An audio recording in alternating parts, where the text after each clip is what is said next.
नमस्ते बच्चों। तो स्वागत है हमारे इस नए एवं ताज़ा तरीन एपिसोड में।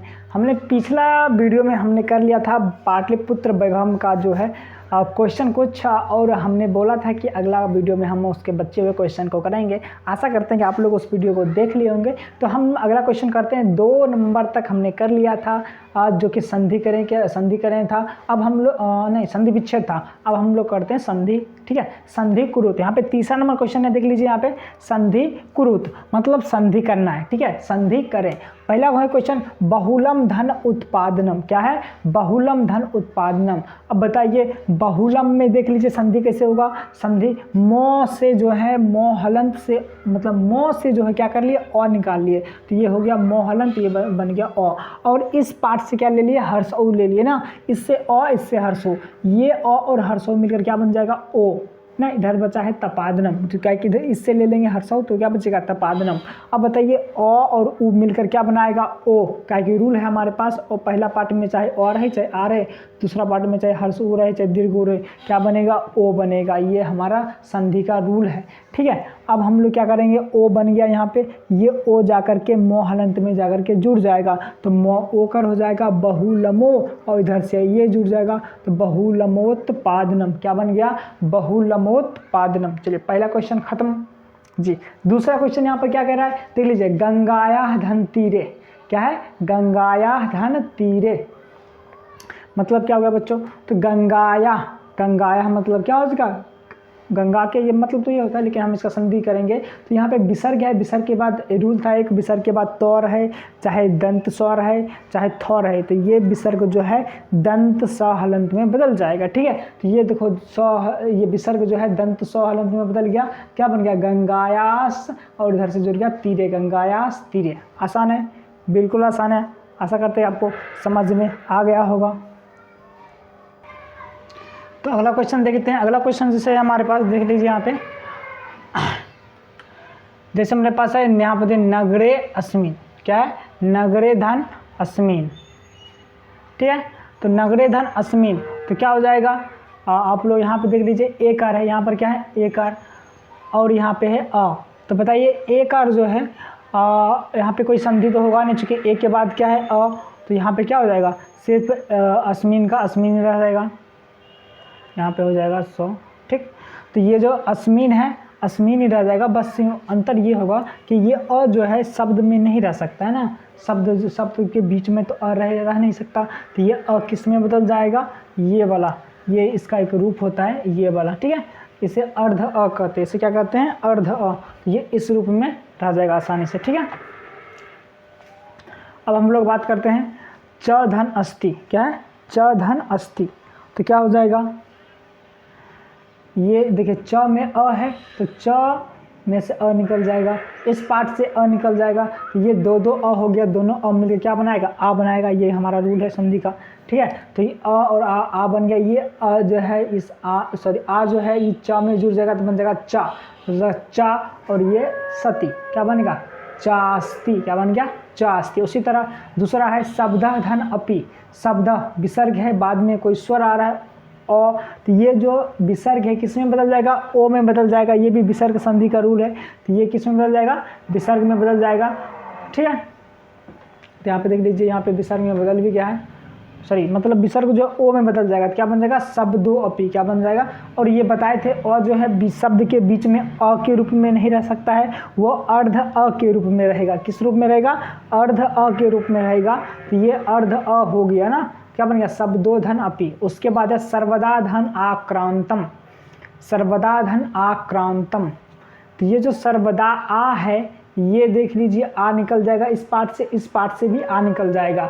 देख रहे हैं आ, और इस पार्ट से भी निकल गया आ, और ये आ और ये आ दोनों मिलकर बना गया आ ना। ये रूल होता है, और पहला पार्ट को चाहे अ या आ रहे, दूसरा पार्ट को अ या आ रहे, तो क्या बनेगा, आ बनेगा। ये भी रूल होता है ना। ये आ जाकर किसमें जुड़ जाएगा, तो क्या बन गया, सर्वदा, और इधर से क्रांतम, सर्वदा धन क्रांतम हो गया। सर्वदा धन आक्रांतम क्या बन गया, सर्वदा क्रांतम। आशा करते हैं आपको समझ में आ गया होगा। ठीक है, तो अब हम लोग क्या करते हैं, आगे चलते हैं।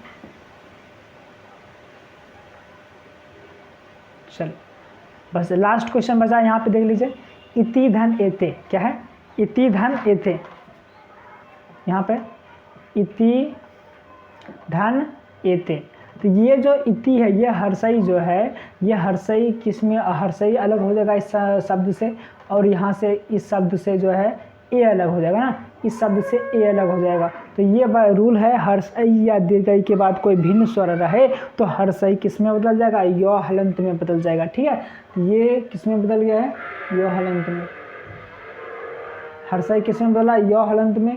तो यो हलंत कहाँ पे जुड़ेगा? तो हलंत पे ही जुड़ेगा। तो में जुड़ गया यो, और ये जो है यो में जुड़ गया, तो यो एकर हो गया, और ये तो पीछे से यो में जुड़ गया, क्या बन गया? इत्येते। आसानी से आप समझ में आएगा, इति धन एते क्या बन गया? इत्येते। आशा करते हैं आपको इतना समझ में आ गया होगा। तो फटाफट आप क्या कर लीजिए, इसको उतार लीजिए, और फिर हम चलते हैं अगले क्वेश्चन की ओर, जो कि है 4 नंबर क्वेश्चन, ठीक है।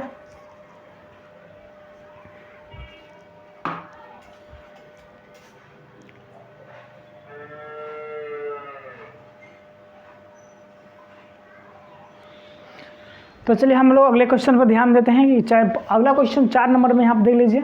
4 नंबर क्या कह रहा है? अधोलिखित क्रियापदानाम स्ववाक्येषु संस्कृते प्रयोगम कुरुतः। अधोलिखित मतलब अधो मतलब नीचे, लिखित मतलब लिखे, यानी नीचे लिखे क्रियापदानाम, क्रियापदों का स्ववाक्येषु अपने वाक्यों में संस्कृते प्रयोगम कुरुतः, संस्कृत में, वो भी अपने वाक्यों में संस्कृत में प्रयोगम कुरुत, यानी प्रयोग करें। कारण नीचे लिखे के जो भी पद दिए गए ये सब, इसका जो अपने वाक्य में प्रयोग करना है वो भी संस्कृत में, हिंदी में नहीं। चलिए पहला जो यहाँ पे देख लीजिए, क्या है? यद्यपि, क्या यहाँ पे? यद्यपि इसका हम लोग प्रयोग करेंगे तो एक वाक्य बनाए हैं, क्या? यद्यपि सह तत्र न पठति। यद्यपि यानी हालांकि वह वहाँ नहीं पढ़ता है, ठीक है। यद्यपि मतलब क्या हो जाएगा? हालांकि, सह मतलब वह, तत्र मतलब वहाँ, ना मतलब नहीं, पठति मतलब पढ़ता है। यहाँ पे हमने हर चीज़ का हिंदी बगल में लिख दिया है ताकि आपको जो है आसान हो जाए पढ़ने में, आपको समझ में आए। बहुत बच्चे को संस्कृत समझ में नहीं आते कि इसका मतलब क्या है। सिर्फ रटने वाली बातें नहीं होनी चाहिए, समझने वाली भी बातें होनी चाहिए, जो कि बगल में लिखी रहती है, क्या कह सकते हैं? नीले नीले रंग में, ठीक है। क्या कह रहा है? उसके बाद अति, अतीब, क्या है? अतीब। अतीब मतलब होता है बहुत। अतीब मतलब क्या होता है? बहुत। तो अतीब का जब हम अपने वाक्यों में प्रयोग करेंगे तो क्या हो जाएगा? जैसे हमने एक बना दिया अपने मन से, रौसना अतीब शर्मिका अस्ति। रौसना अतीब शर्मिका अस्ति। रौसना मतलब रौशन, अतीब मतलब बहुत, शर्मिका मतलब मेहनती, अस्ति मतलब है, यानी रौशन जो है बहुत मेहनती है, ठीक है। अगला है नगरम। नगरम मतलब नगर, जिसे हमने बनाया इदम नगरम सुंदरम आसित। इदम नगरम सुंदरम आसित, यह नगर सुंदर था। आसित मतलब क्या होता है? था, ठीक है। अगला है हमारा संप्रति। संप्रति मतलब होता है इस समय, ठीक है। संप्रति मतलब इस समय होता है। तो संप्रति का हम लोग वाक्य बनाया है, संप्रति अहम अध्ययनम करोति। यहाँ पे अध्ययनम होगा, यहाँ पे गलती से शायद अध्ययन लिखा गया, ठीक है। संप्रति अहम अध्ययनम करोति। संप्रति अहम अध्ययन, इस समय मैं अध्ययन कर रहा हूँ, ठीक है। अगला है महान। महान मतलब बस महान। क्या कह रहा है? राजीव दीक्षित एक महान दार्शनिक आसित। राजीव दीक्षित एक महान दार्शनिक थे। यहाँ पे दार्शनिक, यहाँ पे ये वाला र होगा, ना कि ये वाला, ये की गलती से पड़ गया, ठीक है। राजीव दीक्षित एक महान दार्शनिक थे। अत्र, अत्र मतलब क्या होता है? यहाँ। अत्र मतलब यहाँ। सह अत्र योगः करोति। सह अत्र योगः करोति। सह मतलब वह, अत्र मतलब यहाँ, योगः मतलब योग, करोति मतलब करते हैं। वह यहाँ योग करते हैं। आशा करते हैं आपको समझ में आ गया होगा ये क्वेश्चन। ये आप क्या कर लीजिए, फटाफट लिख लीजिए। फिर हम लोग चलते हैं किधर? 5वें नंबर की ओर, ठीक है। तो फटाफट ये उतार लीजिए, आपके पास बस 1 मिनट का समय दे रहा हूँ।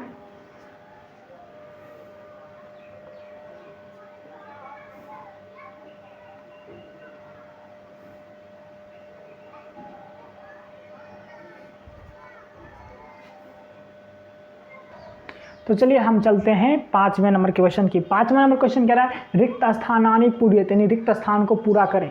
स्थानानि पूर्यत मतलब रिक्त स्थान को पूरा करें। तो रिक्त स्थान मतलब खाली स्थान, ठीक है। तो पहला क्वेश्चन कह रहा है गंगाया ऊपरी गांधी सेतुर्नाम डैश महादेशस्य दीर्घतमः सेतु अस्ति। देखिए गंगाया ऊपरी गांधी सेतुर्नाम, गांधी गंगाया ऊपरी गंगा के ऊपर गांधी सेतु नाम यानी गांधी सेतु नामक डैश महादेशस्य डैश महादेश का दीर्घतम सेतु अस्ति सबसे बड़ा पुल है। यानी कह रहा है गंगा के ऊपर जो गांधी सेतु नाम है डैश यानी किस देश का किस महादेश का सबसे बड़ा पुल है, अफ्रीका या एशिया। तो सिंपल है, हमने पढ़ा था कि हो जाएगा आंसर हो जाएगा एशिया यानी एशिया महादेशस। यहाँ पर क्या हो जाएगा एशिया महादेशस। आशा करते हैं आपको समझ में ये बिल्कुल आया होगा, हमें ऐसा सोचते हैं, ठीक है। हम लोग चलते हैं अगले क्वेश्चन की ओर। अगले क्वेश्चन पर आप लोग दिमाग लगाइए, तब तक हम इधर एक काम कर लेते हैं छोटा सा। चलिए हो गया। अगला क्वेश्चन क्या कह रहा है, पाटलिपुत्र नगरे प्रसिद्धम डैश अस्ति।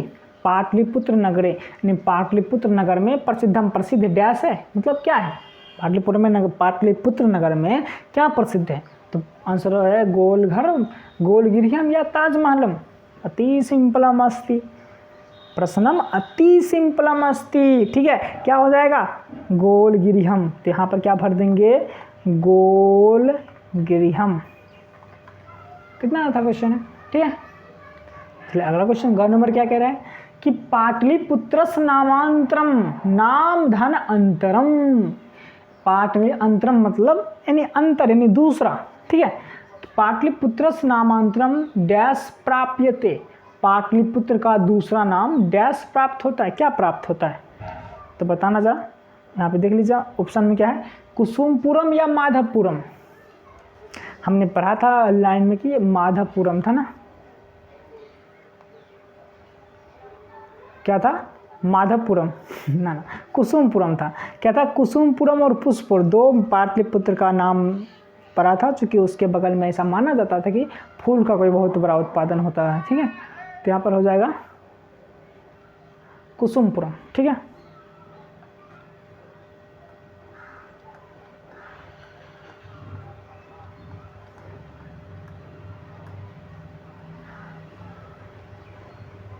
ठीक, चलिए अगला क्वेश्चन है हमारे पास। मात्र 3 क्वेश्चन है यहाँ पे, ये 3 क्वेश्चन। अब 3 क्वेश्चन क्या कह रहा है कौमुदी महोत्सव महोत्सव महोत्सव, ठीक है। कौमुदी महोत्सव, यहाँ पे शायद महोत्सव गलती लिखा हो, ओकार होगा, ठीक ओकार नहीं होगा। कौमुदी महोत्सव डैश अतीव प्रचलित। कौमुदी महोत्सव डैश अतीव प्रचलित बहुत प्रचलित था। क्या आंग्ल शासनकाले या गुप्त शासनकाले। आंग्ल शासनकाल मतलब आंग्ल शासनकाल में, गुप्त शासनकाल मतलब गुप्त शासनकाल में। कौमुदी महोत्सव आंग्ल शासनकाल में बहुत प्रसिद्ध था या गुप्त शासनकाल में बहुत प्रसिद्ध था। तो ऑप्शन हो जाएगा हमारा आंग्ल शासनकाल है। तो यहाँ पर क्या भर देंगे आंग्ल शासनकाल।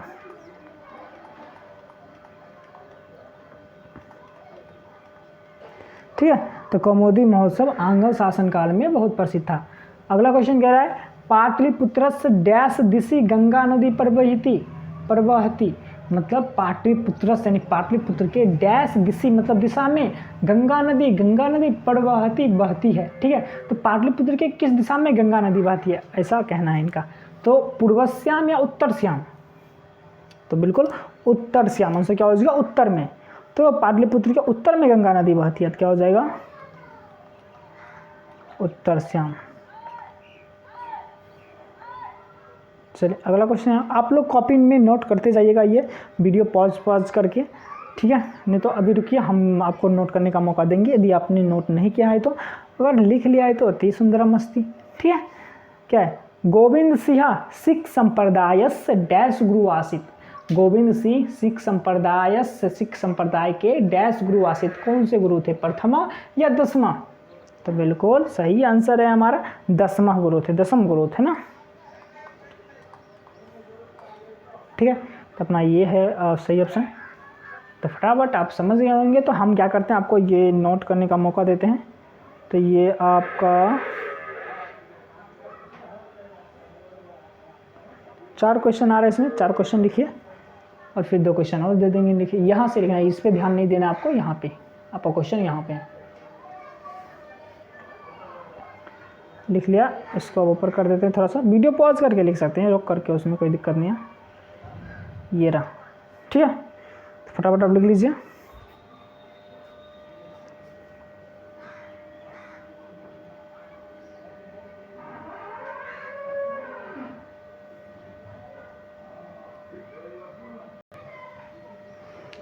तो चलिए हम 6 नंबर क्वेश्चन करते हैं। 6 नंबर क्वेश्चन क्या कह रहा है कि अधोलिखितेषु वाक्येषु रेखांकित पदानि आधारीकृत प्रश्न निर्माणम कुरुत। अधोलिखितेषु नीचे लिखे गए वाक्येषु वाक्यों में रेखांकित पदानि घेरे गए पदों पर आधारीकृत यानी आधारित करके या आधारित प्रश्न निर्माणम कुरुत, प्रश्न निर्माण करेगी। जो यहाँ पे लिखा गया सब वाक्य उसमें जो घेरे गए पद है उस पर आधारित हमको क्या करना है कि प्रश्न का निर्माण करना है। प्रश्न का निर्माण करने का मतलब ये है कि हम आपको आंसर दे रहे हैं और उसमें से एक हम पद को खास करके हम उसमें क्या कर रहे हैं, रेखांकित कर रहे हैं, घेर रहे हैं और उस पर आधारित आपको प्रश्न का निर्माण करना है। जैसे यहाँ पे पूछा, कह रहा है कि तत्र तीर्थयात्रिणः दर्शनम अर्थम आयन्ति, दर्शनार्थम आयन्ति, मतलब ये हुआ। देखिए इसका संधि विच्छेद किया तो दर्शन धन अर्थम दोनों आयन्ति, दर्शन अर्थम दर्शन के लिए, आयन्ति आते हैं, अर्थम मतलब होता है के लिए, ठीक है। ये तो हमने समझाने के लिए आपको बता दिया, ठीक है। अब कह रहे हैं इसमें उत्तर दिया हुआ ये इसमें रेखांकित कर दिया है। अब इस पे आधारित आपको प्रश्न लगाना है। जैसे इस पे इसको हटा करके कुछ प्रश्नवाचक शब्द देना है, ठीक है। मतलब यही कह रहा है कि आंसर आपको बता देगा, फिर क्या उसके उस पर आधारित प्रश्न बनाओ। जैसे मान लीजिए बोलेगा आंसर मेरा नाम रोशन है, बोलेगा इसको आप आंसर क्वेश्चन बनाओ, क्या बोलेंगे, मेरा नाम क्या है, रोशन की जगह हमने क्या लगा दिया, ठीक है, ये आंसर क्वेश्चन बन गया। बस उसी तरह कह रहा तत्र तीर्थयात्रिणी दर्शनार्थम आयन्ति, तत्र मतलब वहाँ, तीर्थयात्री न मतलब तीर्थयात्री यानी तीर्थयात्री दर्शन के लिए आते हैं। तो यहाँ पे तीर्थयात्री को हटा देना, तो बोलेंगे वहाँ कौन आते हैं, वहाँ कौन दर्शन के लिए आते हैं। हमने क्या लिखा, तत्र के दर्शनार्थम आयन्ति, तत्र के दर्शनार्थम आयन्ति, यानी तीर्थयात्री ना को हटा करके हमने लगा दिया के, मतलब कौन, तो वहाँ कौन दर्शन के लिए आते हैं। पहला क्वेश्चन हो गया। दूसरा क्वेश्चन कह रहा है मध्यकाले पाटलिपुत्रम वर्ष सहस्र परिमितम, यहाँ पे होना चाहिए था, ठीक है, जीर्णतम अनुभूत, मतलब क्या हो गया कि मध्यकाल में पाटलिपुत्र वर्ष सहस्र परिमितम, सहस्र होगा यहाँ पे, ठीक, यानी हजारों साल तक जीर्णतम अनुभूत यानी जर्जर हो गया। जीर्णतम मतलब जर्जर, अनुभूत मतलब हो गया, ठीक है। कह रहा है कि मध्यकाल में पाटलिपुत्र हजारों वर्ष तक जर्जर हो गया, तो इसमें मध्यकाल में लगा दिया तीर का निशान, मतलब घेर दिया। तो इस पर हम लोग क्वेश्चन बनाएंगे, तो हम बोलेंगे किस काल में, आंसर पूछेंगे, क्वेश्चन सीधे पूछेंगे किस काल में पाटलिपुत्र हजारों साल तक जर्जर हो गया। तो हमने लिखा कस्मिन् काले पाटलिपुत्रम वर्ष सहस्र परिमितम जीर्णतम अनुभूत, यहाँ पर क्या होगा, जीर्णतम अनुभूत, यहाँ पे आपको दिखा दे रहे हैं, जीर्णतमनुभूत ऐसे पढ़ सकते हैं इसको, तो यानी जर्जर हो गया, ठीक है। तो यहाँ पे उसको मध्यकाले को हटा कर हमने क्या लगा दिया, कस्मिन् काले यानी किस काल में, ठीक। तीसरा क्वेश्चन क्या कह रहा है, मुगल काले पाटलिपुत्र समुद्धारो जाता, क्या हो गया, मुगल काले पाटलिपुत्र समुद्धारो जाता, यानी मुगल काल में पाटलिपुत्र स्वयं लगा रहता है तो का के की लगाते हैं, तो यहाँ पे का लगा दिए। मुगल काल में पटना का समुद्धार उद्धार हो जाता मतलब हुआ, तो यहाँ पर ये मुगल काल में लगा दिए। तो फिर पूछेंगे किस काल में, यानी कस्मिन् काले, इसको हटा कर हमने क्या लगाया, कस्मिन् काले पाटलिपुत्र से समुद्धारो जाता, किस काल में पाटलिपुत्र का उद्धार हो गया, ठीक। तत्र सर्वे जना आनंद मग्ना आभुवन, तत्र वहाँ सर्वे जना सभी लोग आनंद मगन आभुवन हो गए, सभी वहाँ जो है सभी लोग आनंद मगन हो गए, ये कह रहा है। तो वहाँ पे क्वेश्चन इसको यहाँ पे मारा रख देंगे, हम क्या करेंगे, इसको बोलेंगे कौन आनंद मतलब आनंद मगन हो गए ना, वहाँ तत्र के जना आनंदमग्न अभवन, वहाँ कौन लोग आनंदमग्न हो गए ना। यहाँ पे सर्वे जना को हटा करके हमने लगा दिया के जना। ठीक, अगला है क्वेश्चन, तत्र भगवान बुद्ध बहुकृत्वा समागत, तत्र भगवान बुद्ध बहुकृत्वा समागत। तत्र मतलब वहाँ, भगवान मतलब भगवान, बुद्ध मतलब बुद्ध, बहुकृत्वा मतलब बहुत बार, समागत मतलब आए। सिंपल क्या है, वहाँ भगवान बुद्ध बहुत बार आए, तो यहाँ पे भगवान पे ही लगा दिया है। तो कौन आए हम लोग लगाएंगे ना, भगवान बुद्ध पे यहाँ पे होना चाहिए पूरा रेकरिंग। तो दोनों को हटा करके बोलेंगे वहाँ कौन बहुत बार आए, तो क्या होगा, तत्र कः बहुकृत्वा समागत, तत्र कः बहुकृत्वा समागत, वहाँ कौन बहुत बार आए। ठीक, बहुत अच्छा। अगला है, नगरस्य शोभा अशोकस्य समये सुतराम समृद्धम, नगरस्य शोभा यानी नगर की शोभा अशोकस्य समये, अशोक के समय में, सुतराम समृद्धम, सुतराम समृद्धम मतलब बहुत अच्छा ना, बहुत अच्छा था। ठीक है, कह रहा है कि जो नगर की शोभा अशोक के समय में बहुत अच्छा था, कौन सा नगर, वही पटना नगर। ठीक है, तो हमने क्या लिखा, नगर के में ही लगा दिया। देख करेंगे तो हम बोलेंगे किसकी शोभा, तो क्या लिखे यहाँ पे, कस्य शोभा अशोकस्य समय सुतराम समृद्धम, किसका शोभा जो है अशोक के समय में बहुत अच्छा था। ठीक है, आशा करते हैं आपको ये समझ में आ गया होगा। तो आप लोग फटाफट इसको उतार सकते हैं, ये जो है ये है, ठीक है, जीर्णतमन भूत, जीर्णतमन भूत, ये है, आप यहाँ से उतार सकते हैं, इसको चिपका सकते हैं। ठीक है, तो आप फटाफट ये क्वेश्चन उतार लीजिए। फिर हम लोग चलेंगे 7 नंबर की ओर, फिर चलेंगे 8 नंबर की ओर, फिर ये जाएगा ख़त्म हो। ठीक है,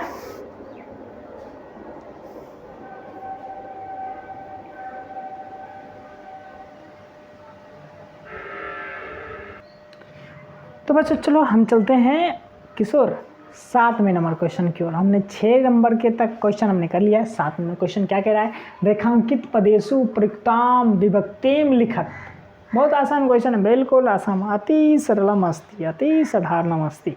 ठीक है, रेखांकित पदेषु, रेखांकित यानी रेखांकित पदों में प्रयुक्ताम प्रयुक्त विभक्तिम लिखित, विभक्ति लिखिए। क्या लिखना है, विभक्ति लिखना है। सिंपल है, अति सिंपल। क्या कह रहा है, काले काले, काले काले में बालक का रूप याद है, बाल के, सप्तमी विभक्ति याद है, सप्तमी विभक्ति। यहाँ पर कौन सा हो जाएगा, सप्तमी, सप्तमी विभक्ति। अगर वचन भी पूछे तो एक वचन है, वचन पूछेगा तो एक वचन। ठीक है, तस्य संकेत अनेकेषु ग्रंथेषु लभ्यते, उसका संकेत अनेकों ग्रंथों में मिलता है। ठीक है, तो क्या है, संकेत, संकेता में बाल का प्रथमा, बिल्कुल इसमें क्या लगा हुआ है, प्रथमा। बालक का रूप याद हो, लता का रूप याद हो, और उसके बाद क्या हो, एक फल का रूप याद हो। अति बालक लता, ये 2 रूप याद हो तो फिर आपका जीवनम अति सरलम अस्ति। ठीक है, नगरम इदम पटनेति नामना प्रसिद्धम अगात। ठीक है, नगर, यह नगर पटना नाम से प्रसिद्ध हो गया। ठीक है, कहने का मतलब है नगरम का हमें तुम बताना है कि इसमें कौन सा वाक्य है, फलम फले फलानी, फलम फले फलानी, फलम में कौन सा है, प्रथम पुरुष। ठीक है, तो ये सॉरी प्रथम पुरुष में प्रथमा विभक्ति। तो यहाँ पे नगरम जो है, नगरम में कौन सा विभक्ति हो जाएगा, प्रथमा। अगर वचन भी पूछ दिया तो भाई एक वचन हो जाएगा, अति सरलम अस्ति, अति सरलम अस्ति। वचन पूछ दे तो इसमें भी एक वचन है, इसमें भी है एक वचन, सब में एक वचन है। क्या कह रहा है, कौमुदी महोत्सव महान समारोह आसित, कौमुदी महोत्सव महान समारोह था। ठीक है, यहाँ पर इसी में पूछ दिया, बताओ भाई कौन सा इसमें क्या है, विभक्ति लगा हुआ, तो सिंपल, अति सिंपल, क्या है जाएगा, प्रथमा। ठीक, बालक की तरह ही ये है, बालक का। ठीक है, उसके बाद दुर्गा पूजा अवसरे, दुर्गा पूजा अवसरे बताना, विभक्ति कौन है, बिल्कुल बालक का, बाल के, दुर्गा पूजा अवसरे मतलब दुर्गा पूजा अवसरे। ठीक है, इसमें कौन सा विभक्ति हो जाएगा, इसमें हो जाएगा प्रथमा। मज़ा आ रहा है ना, बिल्कुल। ठीक है, बहुत आसान क्वेश्चन है ये सब। आगे हम लोग करते हैं 8 नंबर क्वेश्चन, इसी के नीचे लिखा हुआ है, देख सकते हैं, ये भी बहुत आसान क्वेश्चन। अभी मतलब समझ लीजिए, अगर साथ साथ लिख रहे तो अच्छी बात है, लेकिन पहले समझिए उसके बाद लिखिए। अभी हम जब बोलेंगे लिखने के लिए तब लिख लीजिएगा, ठीक है। यहाँ पर क्या है, अधोलिखित उपदेशु प्रयुक्ताम विभक्ति में लिखित, नीचे लिखे गए पदों में प्रयुक्त विभक्ति लिखना है, विभक्ति लिखना है, ठीक है। वचन बोला नहीं है, अगर मन है तो वचन लिख दो वरना चलेगा। यहाँ पर बोला नामना, नामना मतलब नाम से, तृतीया विभक्ति लगा हुआ है, ठीक है। तो यहाँ पे कौन सा विभक्ति लगा हुआ है, तृतीया। समय, बालके, बालक की तरह चल रहा है, समय यानी सप्तमी विभक्ति लगा हुआ है, सप्तमी। अनेन, बिल्कुल बालकेन अनेन, बालक का रूप याद है तो भैया आपका कल्याण ही कल्याण है। तो बालक जैसे बालकेन होता है उसी तरह अनेन है, तो बालकेन में तृतीया विभक्ति तो अनेन में भी तृतीया विभक्ति। अस्य, बालकस्य, वाह, बालकस्य षष्ठी विभक्ति तो अस्य में भी षष्ठी विभक्ति। काल चक्रवशात, जिस तरह होता है बाल कात कितना आसान है, तो आप लोग खुद कर सकते हैं इसका। तो बालकात में होता है पंचमी, तो इसमें भी हो जाएगा पंचमी। शब्द, बालक का रूप याद करो, बालक, हाँ, तो इसमें हो जाएगा प्रथमा। पुष्पानाम, पुष्पा, झुकेगा नहीं उसके बाद, ठीक है। तो पुष्पानाम, पुष्पानाम मतलब बाल का नाम, याद है बालक करो, बाल का नाम, षष्ठी का बहुवचन, तो उसी तरह इसमें हो जाएगा षष्ठी। अगर पूछेगा कौन सा वचन है तो भैया बहुवचन। पुराण आदिशु, पुराण आदिशु, बालकेशु, लतासु, कितना सिंपल है, सप्तमी का बहुवचन। अस्य, बिल्कुल षष्ठी। तो लो बच्चों हमारा ये ख़त्म हो गया है, ठीक है। तो हमारा जो ये पाटलिपुत्र का क्वेश्चन था ख़त्म हो गया। अब अगला वीडियो में हम लोग इसके ऑब्जेक्टिव करेंगे। आशा करते कि आपको ये पूरा वीडियो समझ में आ गया होगा। यदि समझ में आ गया है तो जो मन है सो करिए, ठीक है। और इसका आपको पता है कि PDF जो है वो बिल्कुल इसी फॉर्मेट में लिखा हुआ PDF मात्र 2 पेज का है, ठीक है। वो आपको डिस्क्रिप्शन में मिल जाएंगे, वहाँ पे जा कर के आप डाउनलोड कर सकते हैं। चाहे तो प्रिंट भी करवा सकते हैं या मोबाइल में रख के दे सकते हैं। प्रिंट करवा ले तो बहुत अच्छी बात है, ठीक है। तो फटाफट आप इसे लिख लीजिए, फिर हम चलते हैं। और चलते हैं क्या, फिर मिलेंगे अगले वीडियो में इसी खूबसूरत चेहरे के साथ।